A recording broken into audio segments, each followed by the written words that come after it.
Brent Venables gets an extension. We got commitments. We got portal news.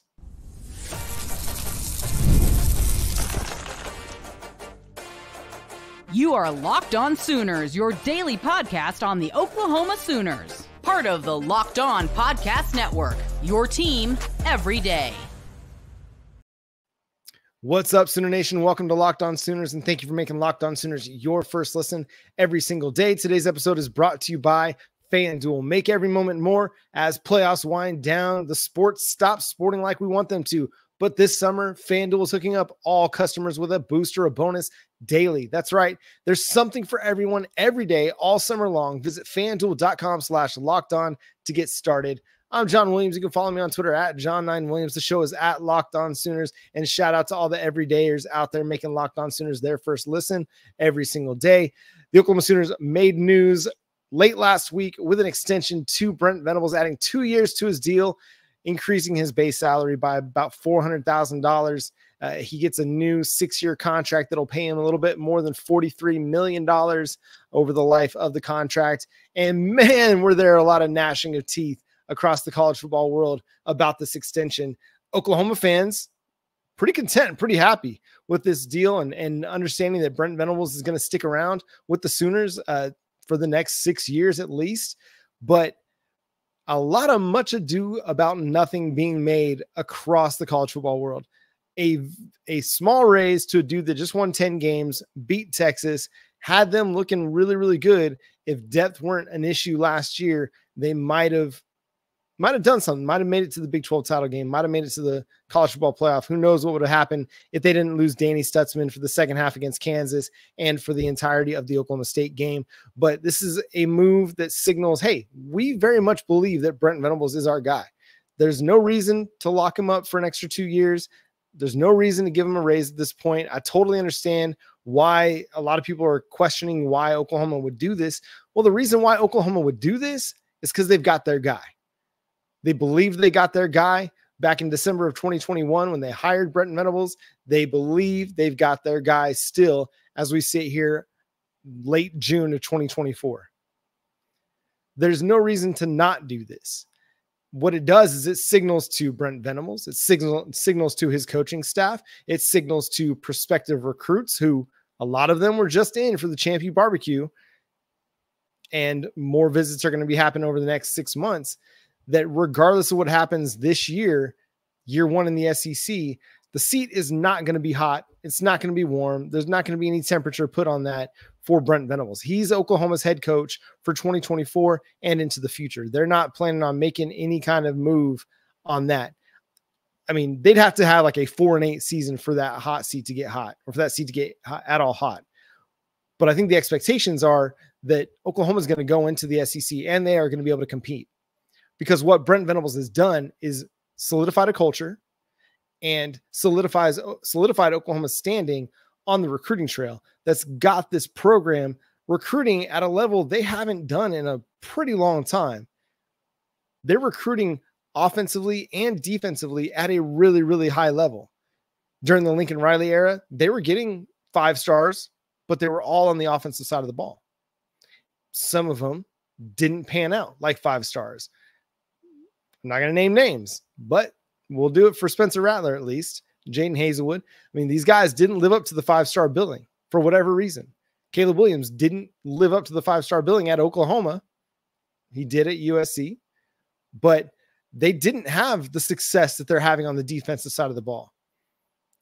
Brent Venables is creating a culture and creating a roster building strategy that has helped Oklahoma recruit as effectively on offense as they are on defense. From a defensive-minded head coach to get blue chip after blue chip of offensive talent year after year, that says that they've got this thing heading in the right direction. It says that Oklahoma is invested in its football program. It's invested in Brent Venables. It's invested in making sure that the Sooners are going to be competitive in every aspect that it takes to be competitive in the SEC, on the national landscape. Oklahoma is going to do that. Joe Castiglione, Joseph Harris, they're making the necessary commitments, the necessary moves to put the Sooners in a position to do that. We're hearing rumblings that there's going to be a big announcement on NIL coming early next week, maybe Tuesday or Wednesday, that is going to, again, signify Oklahoma's commitment to making sure the Sooners football program is among the best in the country. But we also saw several raises being given to KJ Kindler, women's gymnastics coach. Any raise you give her is going to be more than deserved. Lots of national titles. Again, competed for a national title this year, even though they came up short. One of the best in the business. Jenny Baranchik got a raise that put her salary up over $1 million a year. So now Oklahoma's also got 3 women's coaches that are making more than $1 million a year, including Patty Gasso. So it's not just that Brent Venables got a raise. It's coaches across the board got raises. We saw it with the position coaches earlier in the offseason. We're seeing it now with the head coaches as well.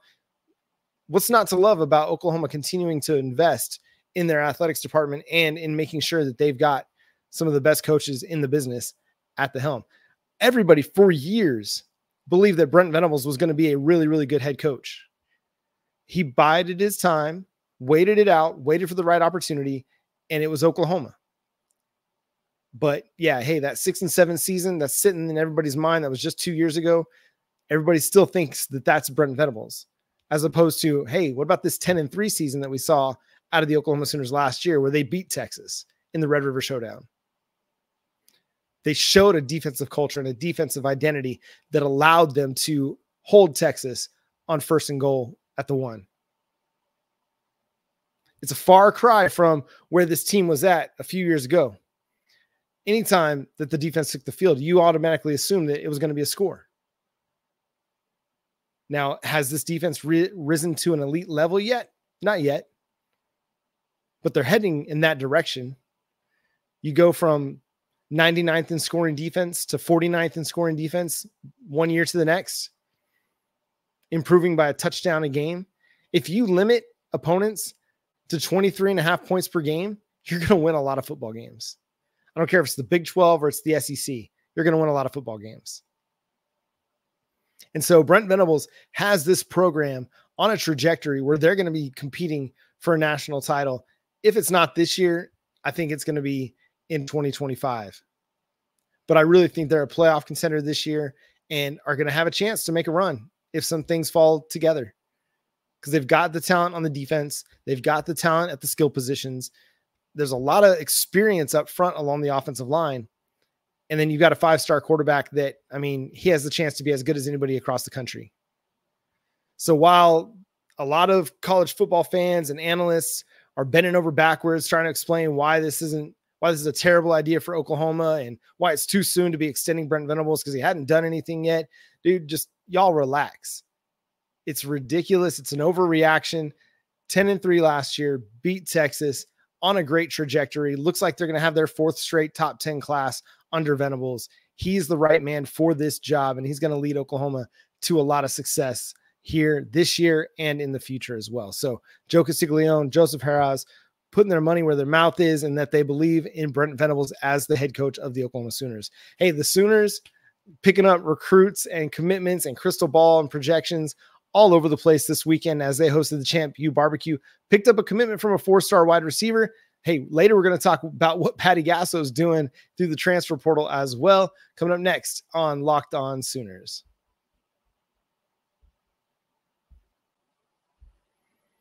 I love sports. I love them so much. I never want them to stop. But as the playoffs wind down, we get fewer games and the sports aren't sportsing like I want them to.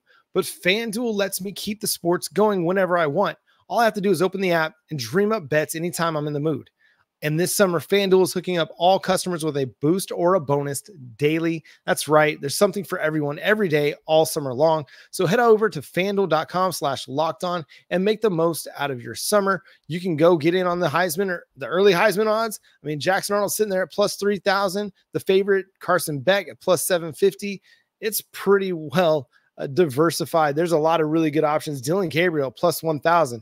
That's a really intriguing option. I'm very high on the Oregon Ducks heading into this year. So go make every moment more over at FanDuel.com. FanDuel is an official sportsbook partner of Major League Baseball.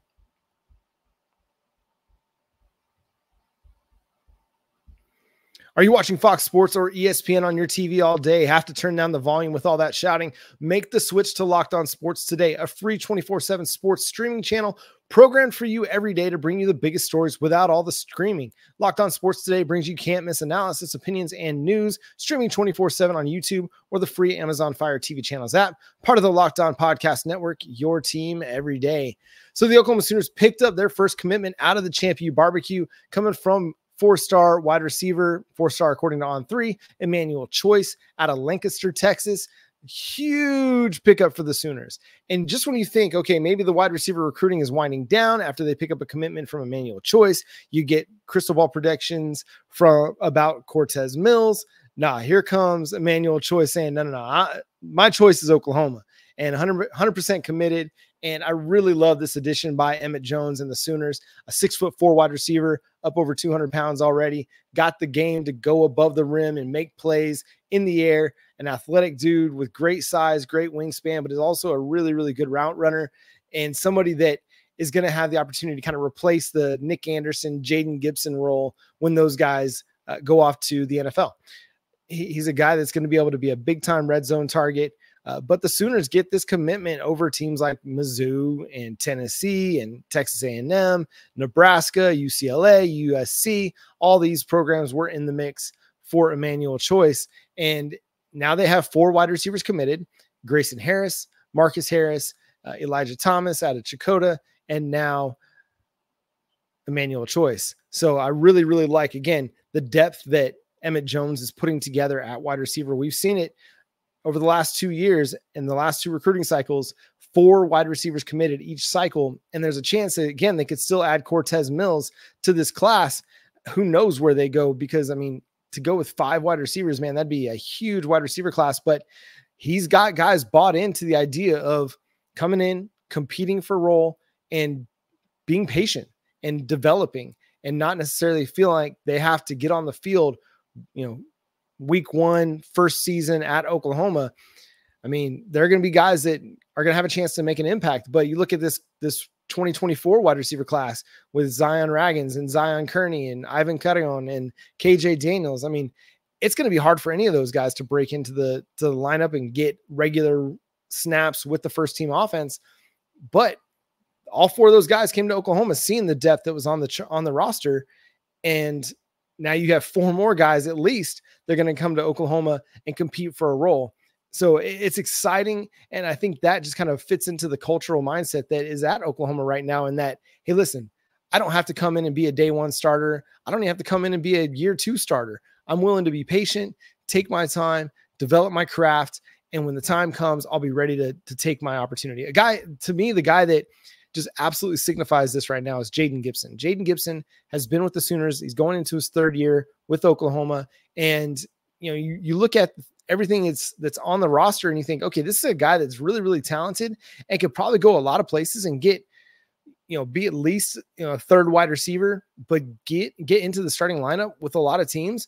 But he's trusting the process. He's trusting Emmett Jones and what the process is and the plan is for Jaden Gibson and his trajectory. And we saw a little bit of a breakout from him last year. I mean, only had the 14 catches, but 5 of those went for touchdowns. He averaged more than 25 yards per reception. So now he's going to have an opportunity to expand upon that role, even though Oklahoma still got this incredible depth with Jalil Farouk back and Nick Anderson back and Andrel Anthony back. Well, the Andrel Anthony not really back until maybe midseason. Gibson's going to have a chance to break into the regular rotation at wide receiver early on in the season and earn a significant role for the entirety of 2024. And so we'll see just kind of how the rest of it plays out for the Sooners. But man, they're heading in the right direction. And the way that they've got wide receivers stacked right now is just absolutely remarkable. And again, they have a good chance to land 4-star wide receiver Cortez Mills, as well, as predictions came in favoring the Sooners last week. Some other players that are looking like they're trending towards the Sooners right now: Max Granville, a weak side defensive end or outside linebacker who was kind of leaning towards Texas A&M. Also, according to Parker Thune, it had maybe some thoughts about Penn State as well. Well, now it looks like Oklahoma's back in the driver's seat for a dude that is as pure of a pass rusher as I've seen in the high school ranks. The dude is so good rushing the passer, it's kind of remarkable he's only considered a 4-star. And I think some of it is because of maybe his size. He's only 6'2", and he only weighs maybe like 220 pounds, according to some of the things I've seen across the recruiting sites. Not necessarily prototypical size for a guy that you want playing maybe defensive end, or at least playing on the edge. Nick Bonito is a really, really good comp for this kid, but looks like a guy that potentially could play some cheetah for you in a Deshaun McCullough style, in that, hey, you want somebody that can rush the passer? Well, this is a dude that can rush the passer. Just a really, really smooth spin move, has a really nice swim move, shows a really good stutter step where he can just beat, offensive tackles just by, using feints, using that stutter step to get offensive tackles off balance, and then being able to dart inside. He can win outside. He can win inside. Really, really excited for what Max Granville could potentially be with the Sooners, man. The dude is really, really talented. Cade Peterzak out of North Dakota, another, a lot of projections have been coming in favoring the Sooners, and more have come in favoring Oklahoma as well. So the Sooners are really, really trending in a very, very positive direction on the recruiting trail. The offensive line stuff, I think, is still a mystery for everybody. And, we don't know where this is all going to land. We know Ryan Foje and Owen Hollenbeck are committed. We know that Oklahoma's made an impression on Michael Fasusi and Andrew Babalola, but where it all ends up, I mean, who knows? Lamont Rogers was in town earlier in the week. And then Ty Haywood, who is a guy that was very much projected to Oklahoma early in the spring, probably isn't in the mix as much, even though Ty Haywood included the Sooners in his top 3, along with Alabama and Florida State. Probably Alabama is going to be the landing spot for him. Josh McCuistion of Sooner Scoop, and On 3 issued a prediction favoring the Crimson Tide for Haywood, which is kind of a bummer, because this is a kid out of the North Texas area playing at Denton Ryan High School, played with Caleb Hicks, someone that you were in a good position for. But, hey, once Alabama came calling, I guess that was too much to pass up. So, I mean, there's CJ Nixon is kind of on commitment watch at any point. Everything continues to be full go ahead with that guy. And again, another really, really good pass rusher. And then, it's so fun to see the Sooners continuing to have really, really nice recruiting weekends and create momentum with the prospects that they are really high on. So Max Granville, everything's pointing in Oklahoma's direction. Again, Cortez Mills, Cade Peterzak as well. So keep an eye out for what's happening. Jaden O'Neal will be committing on Monday, the 2026 quarterback. So we'll talk about where he ends up committing to on our next show here on Locked On Sooners. Again, all of our recruiting segments here on the Locked On Network are brought to you by LinkedIn. Go post your job for free at linkedin.com/LockedOnCollege to post your job for free. Coming up next, the Oklahoma Sooners landed 2 in the transfer portal for Patty Gasso and her squad. We'll talk about who they are coming up next here on Locked On Sooners. Passion, drive, and patience. The formula for winning championships is also what keeps your ride or die alive. eBay Motors has everything you need to maintain your vehicle and level it up to peak performance. Superchargers, roof racks, exhaust kits, LED headlights, and more. Whether you're into speed, power, or style, eBay Motors has got you covered with over 122 million parts. For your number one ride or die, you'll always find exactly what you're looking for. And with eBay Guaranteed Fit, your part is guaranteed to fit your ride every time or your money back. Because with eBay Motors, you're burning rubber, not cash. With all the parts you need at the prices you want, it's easy to make your car the MVP and bring home huge wins. Keep your ride or die alive at ebaymotors.com. Eligible items only. Exclusions apply. eBay Guaranteed Fit only available to U.S. customers. The Oklahoma Sooners softball program added 2 via the transfer portal over the last few days. First, it was Isabela Emerling out of North Carolina, the catcher, coming to the Sooners. And then they added Abby Dayton out of Utah, making sure that they're solidified up the middle going into 2024, 2025. Let's talk Isabela Emerling first.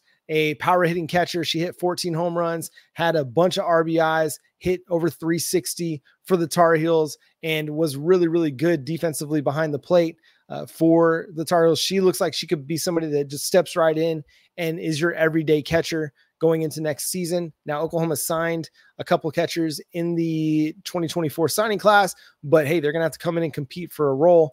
But you have a veteran presence that you can rely on, someone who's played a lot of softball over the last 2 years and has a couple more years of eligibility available. So you're not just getting a 1-year rental. You're getting a player that is going to be available for you for 2 years. Again, really good hitter. She can also play really good defensive catcher.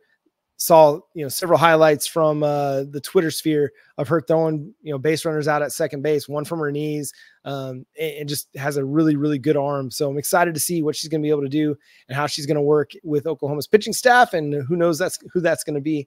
And then, Abby Dayton out of Utah. This is a player that, okay, she doesn't have a lot of, home runs, but she had 18 extra base hits last year, including the 2 home runs, 28 RBIs, but led the Pac-12 in hitting 431, led the Utah Utes with 27 walks, only struck out 12 times. So another player that's going to probably walk in and probably step in to play center field, or at least one of your outfield spots. We'll see how it all, lays out and ends up coming together for the Sooners outfield. But that Cassidy Pickering probably plays left or right field for you. And then, you got Maya Bland that was a part of this team, just as mostly as a pinch runner last year, but a very good defensive player in the outfield. And then, you're bringing in, again, a really, really nice signing class with players that could contend and compete for outfield spots.